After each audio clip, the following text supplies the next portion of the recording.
Hey everyone, it is Sean again from Violent Gamer, and this is the playlist for August 10th.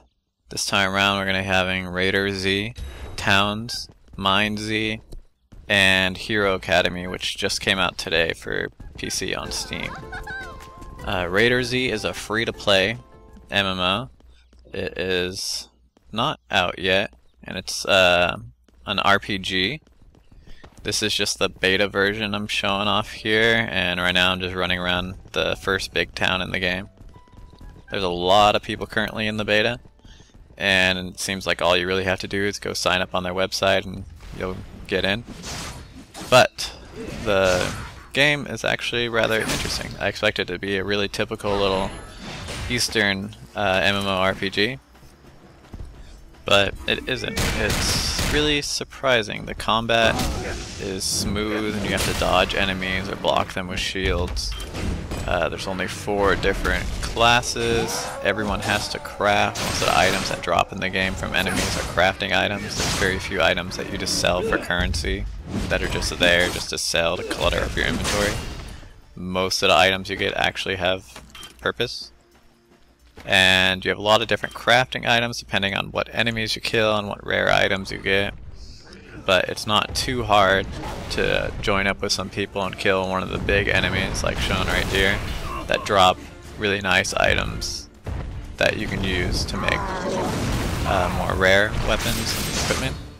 You can also knock pieces of enemies off, and those have various purposes.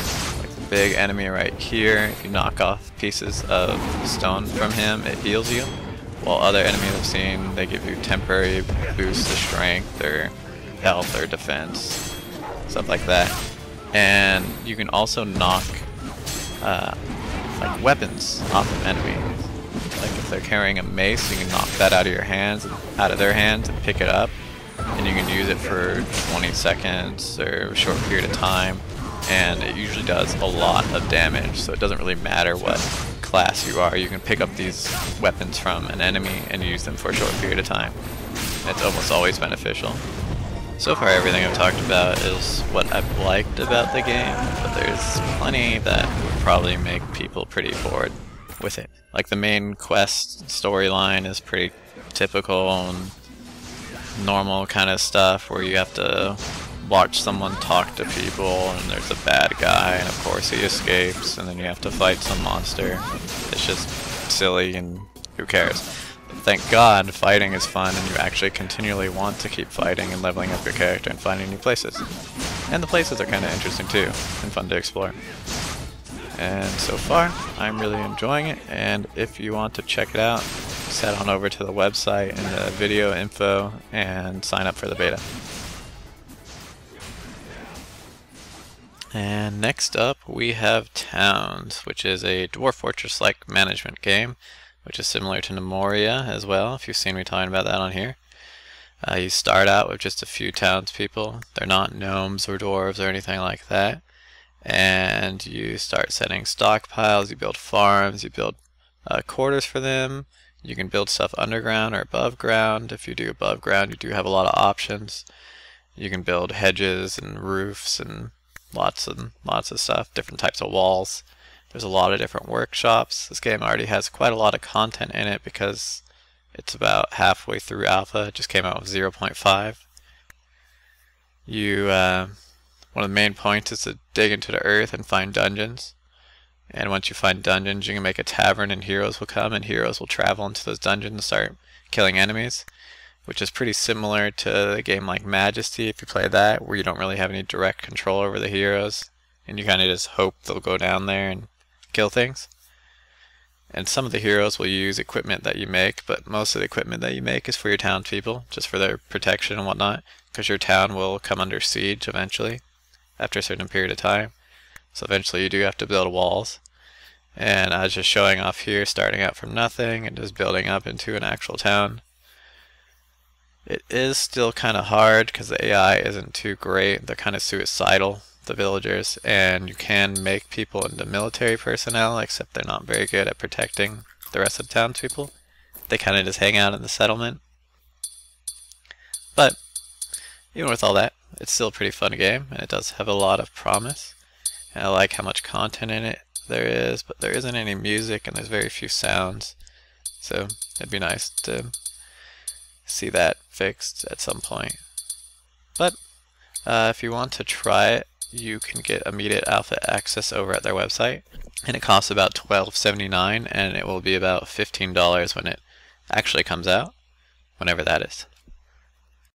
Next up we have Minez, which is a multiplayer mod for Minecraft that has been out for quite some time. It has a lot of people playing it.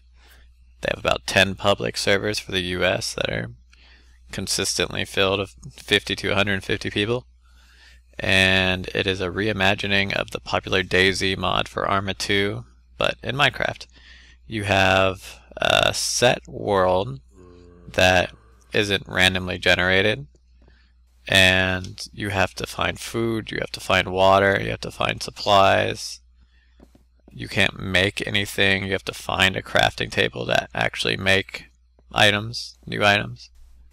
And you can kill anyone, and there's that same kind of tension where every time you meet another player, you don't know if they're going to try to kill you or not.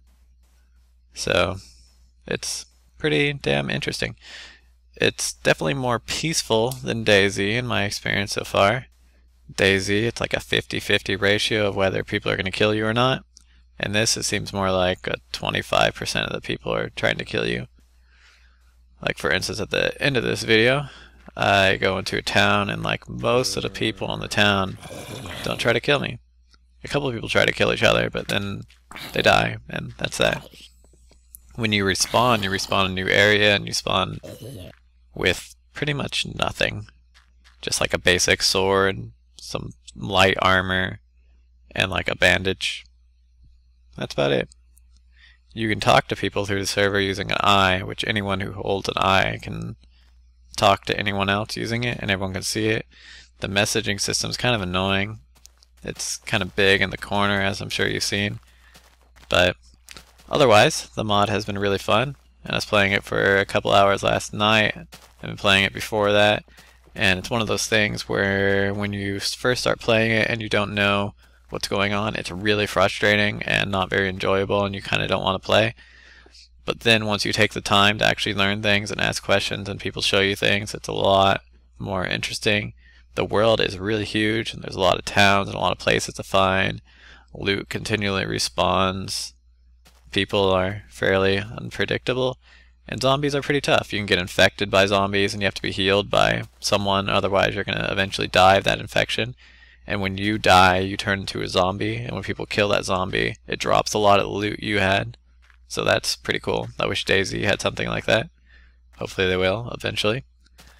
You can check it out on their website in the video description. All you have to do is just enter the server name into the IP address in Minecraft and for multiplayer, and you can go straight in. There's no passwords or anything unless it's a private server. I'm going to be checking that out more, and I'll probably do something else on it later. But up next we have Hero Academy.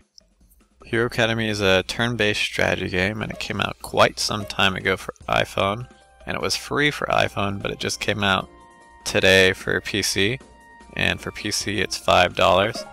It's by Robot Entertainment, who you may know for Orcs Must Die or Age of Empires Online. The PC version gets you 2 teams, the Council and the Team Fortress 2 team. And there are 3 extra teams you can get if you want to buy them.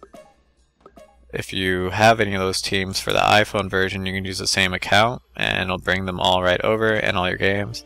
So you can instantly see all your games from the iPhone version, and you can rematch people from the iPhone version and play against people on iPhone on PC or vice versa, which is really neat. The game also has challenges, which you are seeing here, which are just single player little challenges that let you get oriented with the team and the units. It's really nice to do if you want to come to a game knowing a lot about the team, but for me, I kind of just jump in there and get my ass kicked a couple times and then figure it out that way.